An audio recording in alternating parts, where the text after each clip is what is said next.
What is up, guys?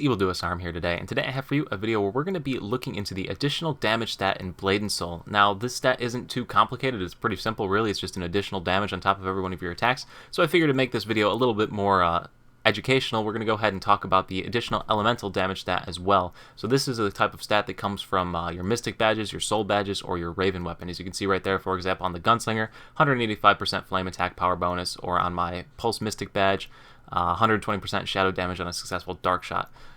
Simple, we're going to go over those, how that's all calculated and all that as well to give you a better idea on how the game works. Anyway, that being said, so my calculations for all this are done using the chat log over here. As you can see, I brought it up here so I could see it with my webcam on and all that good stuff.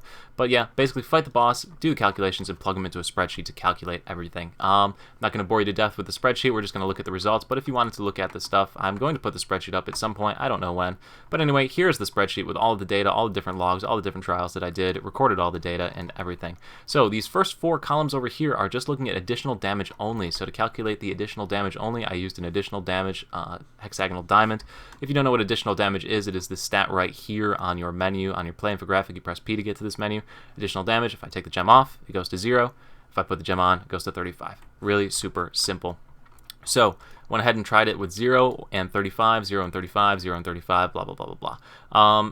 I tested it separately from crits, so these two columns are crits, these two columns are no crits. So looking at the expected damage or the expected results, right here is my final difference change from the no crit version. So no crits, the difference between 70 something or 60 something, I think it's like 68 trials, is 34.72. So basically exactly what we expected. We expected to have 35 more damage, we got 34.7. So yeah, exactly what we expected really. If we go ahead and look at the crit side of it though, it's a bit more interesting. On the crit side, we will see that the difference is 42.588. So what does that tell me? Well, that tells me that you can actually crit with additional damage. So additional damage does crit. Let's just check to make sure that that works. My critical damage during these tests is 1.25.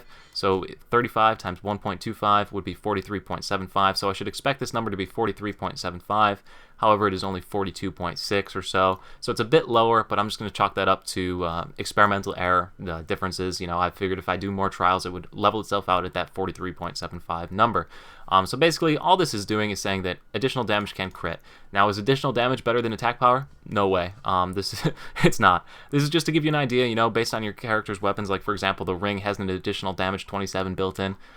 Just so you get an idea of where this damage is coming from or how your DPS increases. It increases a little bit based on that additional damage stat. By no means should you be swapping your additional damage or your attack power diamond for an additional damage diamond. Attack power scales multiplicatively. Additional damage scales based on addition, not multiplication. So you won't see as much of a DPS increase from an additional damage diamond. Okay, so we got that down. Now let's look at the additional elemental damage. So once again, so we know what we're talking about, if we look at the Pulse Mystic badge, for example, on the Gunslinger, it says it right there, 120% shadow damage on a successful dark shot. So what does that mean? What is this 120% shadow damage? Same thing with the pistols, for example, 100%, 85% flame damage. What is that flame damage? Where is that coming from? So what I did, went ahead, attacked the boss, did with different amounts of flame and elemental damage, different amounts of elemental damage, to go ahead and make the calculation and figure it out. Anyway, so these four columns are this calculation here. What I found based on doing it with no elemental damage and with 107 elemental damage is that the calculation can be determined by these two equations right here. So right here are the equations. The equation for a non-critical hit, so if you don't crit when you use your skill, is your attack power, so whatever your attack power is, times your elemental damage from source. So what is the elemental damage from source?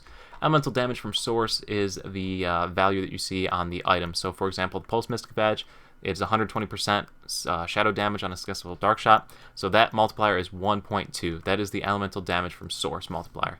Example on the Raven pistols, for example, 185 flame attack power bonus on a quick shot is 1.85 is your multiplier there. So if we go ahead and hop back over to the calculations over here, next thing is your elemental damage from your character. So your elemental damage from your character is found on the play infographic. If you hit P and scroll to the bottom, you will see your flame damage or your shadow damage, your lightning, wind, earth, ice, whatever your element is.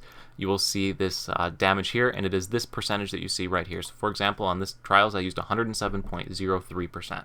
So 107.03 is the value that I plug into there. So it's 1.07, all right? You have to move it in percentages to numbers. It's how they work. It's just math. So 107% is equal to 1.07. So all you do is multiply those three numbers together, and you will get exactly what you expect. So for example, on these first one, with no shadow damage additionally, I went ahead and calculated that the average damage that I was seeing, it was 433.5. So just from trialing it and shooting at the boss, the average additional damage bonus was 433.5. Plugging into the equations that I just showed you right here, the expected value is 433.2, so I'm within 0.3. That is definitely the equation for that one. Same thing works for crits. It also works for crits. The only difference with crits is that you need to multiply by your critical damage boost. So on the Gunslinger, my critical damage boost for that exact trial is 1.45. It's 1.25 base plus 0.2 from Tombstone. If you don't play Gunslinger, you get a 20% bonus to your crit damage. That's the only thing that's coming in there. And once again, you see that the calculated value is 628.14, and the value gotten from running trials is 623.7. So once again, I'm within 5 points of DPS. So I would have to say that these two equations are very accurate, very, very accurate. Now, regarding elemental damage, I went ahead and bumped my shadow damage up to 107%. Ran the same exact calculations as you can see right here. For non-crits, I am only, about 15 off, and I would throw that up to just experimental differences between these additional bonuses, because it does fluctuate high or low depending on the RNG factor, of course. But this just gets you pretty darn close. And then same thing with this one, throwing in crits on top of it, we see that I am only 3 points off with the equation, with critical included. So yeah, guys, these are your two equations for calculating your additional damage, elemental damage based on your stats. So this could be useful to somebody if you're trying to decide which Mystic Badge to get, because for example on the Gunslinger, the Fire Gunslinger, you have your 650% flame damage on a Bullet Storm badge, or you have your 250% on a successful unload during Firefall. So these are different things you have to calculate or think about, which one would be better. You can go ahead and run these calculations to determine which one will get you more additional attack power bonus. But anyway, guys, I hope you find the video useful. I hope you use these equations, or maybe you just wanted to learn a little bit about how the game works. If you did like the video, make sure to leave a like. Check out some of the other videos on the channel. I got a lot of videos in this vein. We're going over all the different stats in the game, explaining them so you understand what they do. And yeah, guys, thanks as always for watching. I'll see you at the next video. Peace.